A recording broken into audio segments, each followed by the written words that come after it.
किसी गांव में चार दोस्त रवि, सोनू, पायल और अंश हर दिन नए कारनामों की तलाश में रहते थे।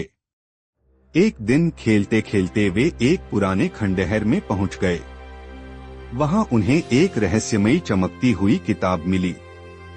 जैसे ही उन्होंने किताब खोली, अचानक एक नीली रोशनी निकली और एक छोटा सा जादुई लड़का उनके सामने प्रकट हुआ। मैं नन्हा नील हूँ, उसने मुस्कुराते हुए कहा।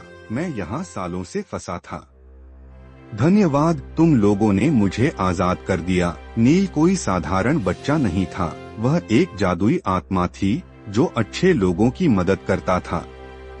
वह उड़ सकता था, चीजों को गायब कर सकता था और यहाँ तक कि समय भी रोक सकता था। बच्चे बहुत खुश हुए और नील को अपना गुप्त दोस्त बना लिया। नील ने उन्हें कई मजेदार जादू दिखाए। कभी बारिश में बिना भीगे दौड़ने का मौका दिया, कभी किताबों से खुद कहानियां सुनने वाली शक्ति दी।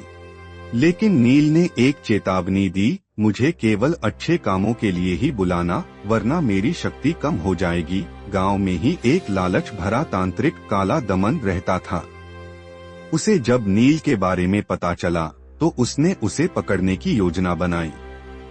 एक दिन उसने बच्चों को बहलाकर नील को बुलाने के लिए मजबूर कर दिया।